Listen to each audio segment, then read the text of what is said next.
Hello, everyone. Assalamu alaikum. Peace be upon all of you. Let's get started with our one of the last beliefs in Islam, which is afterlife, hereafter. We already have discussed God, angels, messengers, and scriptures, and what Islam believes in all of that. And you must believe in all of those aspects in order to even call yourself Muslim. But another important lesson, now let's say all of these books, yep, I believe in Prophet Muhammad, fine, I believe in God, and I'll do good things, and I'm doing good things anyways, and I'll do bad, I'll stay away from all the bad things, and life is good. But now what if I keep on doing all these good things, and what if I don't do these good things? Then what, right?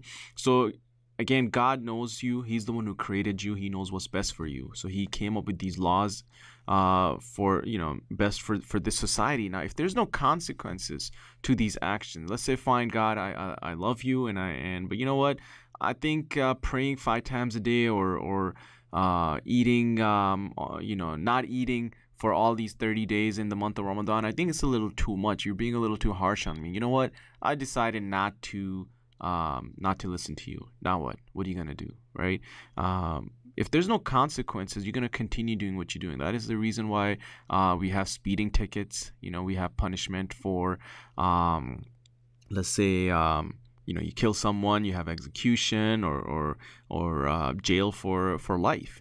In even our common sense, just society tells us, you do something wrong, you're gonna be punished. If you do something good, you're gonna get rewarded for it. Now, we believe in, as Muslims, that there are consequences to good and bad that we do in this life according to the way God commanded us to do, and that covers the aspect of life in hereafter. So let's talk about, when we discuss life in hereafter, what are some of the things that are mentioned? There's life in grave, okay? There's resurrection, which is you coming back to life, okay? There's the concept of gathering. Every single soul, animals and human beings, they will be gathered in this one big plain land, and you will be judged according to what you did. So there's, of course, accountability. Remember those angels who are writing everything what you're doing? Those books where they're writing everything, it will be brought back in front of you and say, hey, look, on this day, remember you were doing XYZ action and that wasn't very nice to do. Now you got to pay the price for it. And then you have paradise, hellfire, even signs of day of judgment. Quran goes into detail about talking about the signs of day of judgment. What are some of the signs that we must see, look for, and even in this life, which shows that, day of judgment is very close. Day of resurrection is very close. And one of them is the death of the last prophet. The death of last prophet.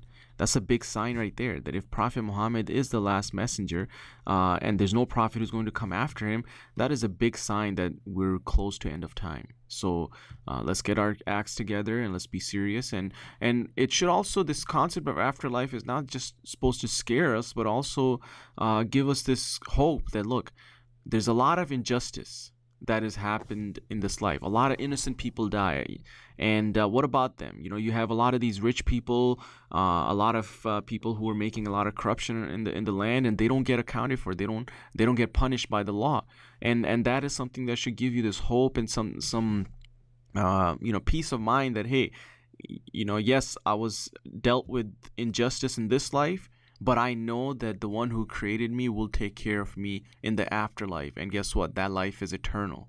That life is here, for forever. And I might not, we all know we are going to die, but afterlife gives us this sense of hope and sense of peace that, yes, if we are dealt with injustice in this life, we are going to get justice in the afterlife, because on that day, the judge is not going to be a priest, imam, or rabbi, or one of the leaders in this society.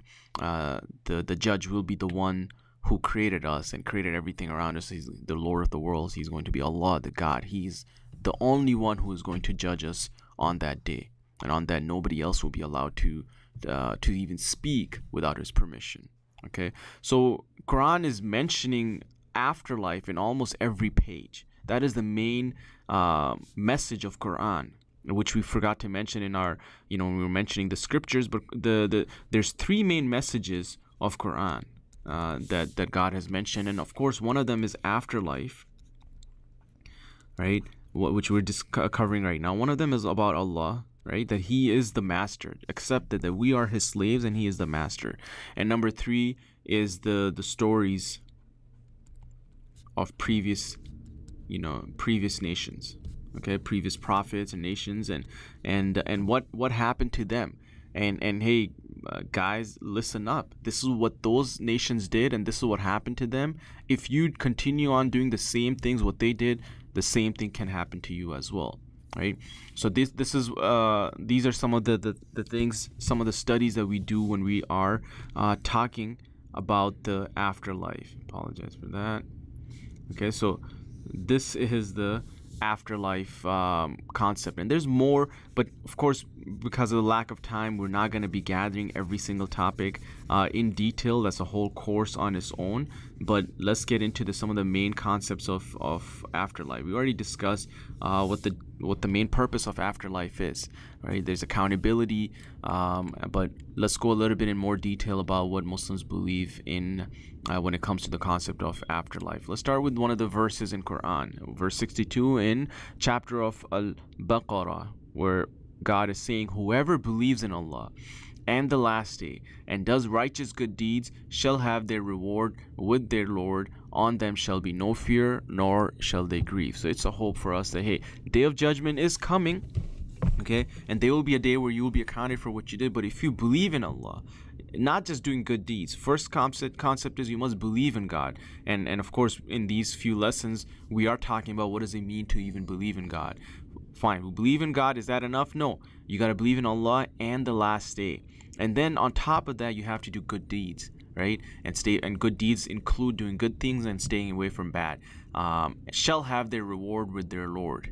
Okay, and then we're going to be rewarded, and that should give us this encouragement to continue on doing more and more good, because the better you will do, the better you're going to get. Not everybody's going to get the same type of paradise. Not everybody's going to get the same type of punishment in hellfire. It'll be all based on your actions. And again, just because you believe, just because you're Muslim, does not mean you're safe from the punishment of hellfire or punishment from Allah. You could be punished as well.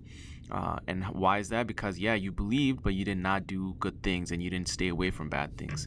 So something to keep in mind. Now, let's get on with some of the other things that God has mentioned about the afterlife.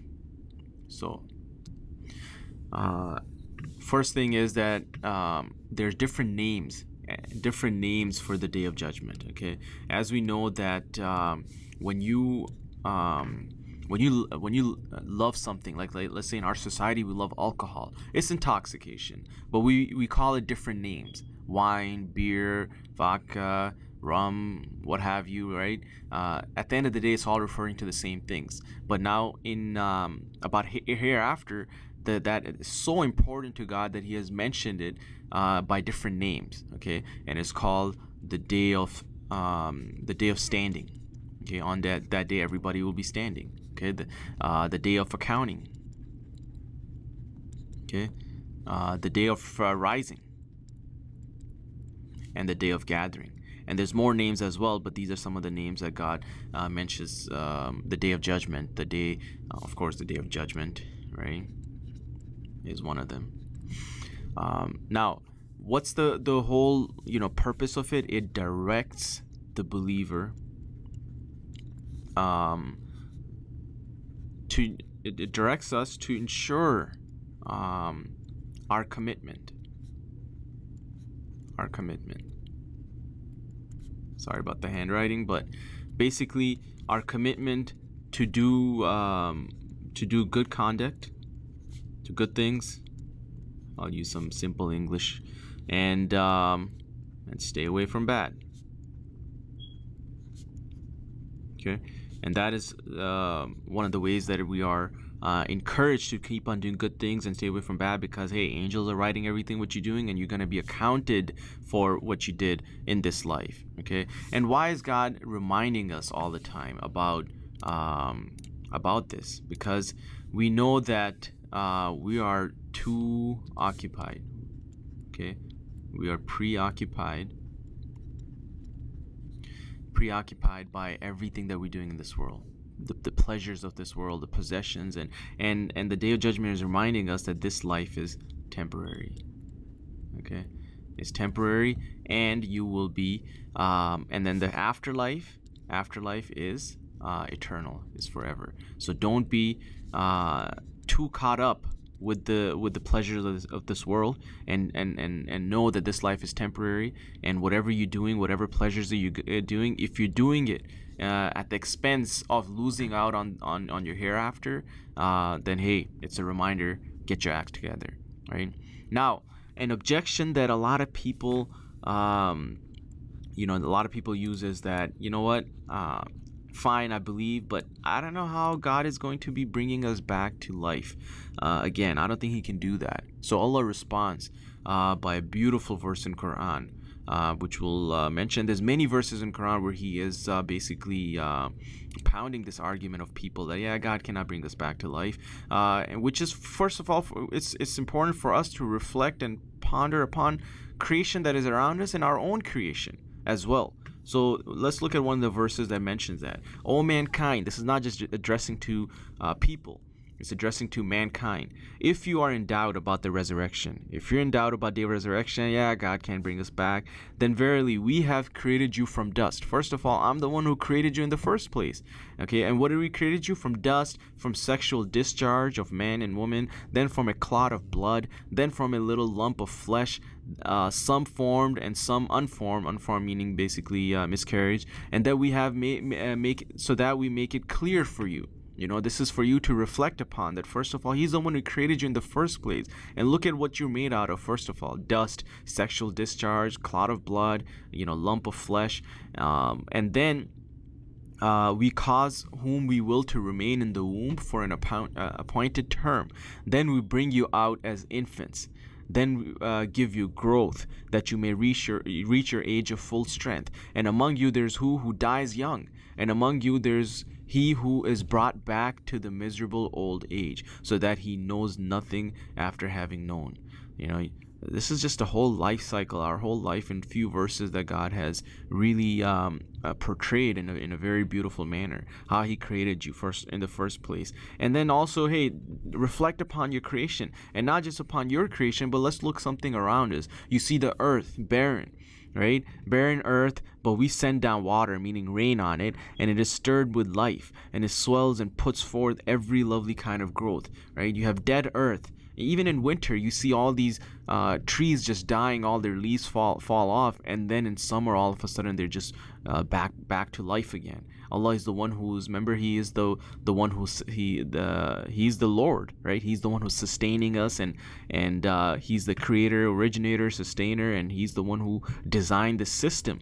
And that is because Allah, he is the truth, and it is he who gives life to the death, and it is he who is able to do all things. If he can do all that, what he's showing you around us and in our own creation, then know that it is very easy for him to bring us back to life. And surely the hour is coming. I'm sorry, this is hour. The hour is coming, meaning that's one of the names of Day of Judgment. The hour is coming, and there's no doubt about it. And certainly Allah will resurrect those who are in the graves. So once you come out, Allah will account us for what we did, and again, know that you're created for a purpose. There's a purpose, Muslims, non-Muslim, everyone that he created us. And do you think that God actually asks in Quran, is something for us to ponder upon, that did you think that we had created you in play, meaning without any purpose, and that you would not be brought back to us? All right. So basically, we're not created in play, meaning just to have fun and have good times, but we're created for a purpose. And the purpose is to worship God, listen to him, obey his commandments, and always reflect upon your own creation and the creation around you, that yes, if he could bring you back to life in the first place, he can definitely bring you back to life after you die, and then you'll be accounted for what you did. And that is the true justice of God. That is the true justice, because you can get away from the land, from the law of the land, and continue on doing what you're doing, not paying your taxes and speeding or whatever. But remember that the divine law that God imposed upon us, meaning to worship him and to convey his message to the others and to do good things, stay away from bad, all of those laws that are mentioned in the Quran and conveyed to us by Prophet Muhammad, peace and blessings be upon him, if you get away with that, remember that in this life it might be easy, but in the afterlife you're gonna have a price to pay, which could mean staying in hellfire forever. So there's a concept of paradise. That is our reward. It is something that no eye has seen, no ear has ever heard. It's just our minds cannot comprehend. But God has prepared it for us, and we should trust him and know that this is something that will be an amazing place for us to live forever.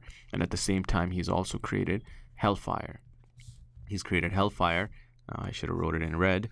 But basically, that is a place that you don't want to be. The fire of hell that is described to us is 70, basically a lot hotter than the fire of this world. And he's going to throw us in there, and there's different levels of punishment. But the least punishment is that just the tip of the flame of hellfire will touch the bottom of your foot, and your brain will melt. And that is one of the least punishment of hellfire. So always know your consequences.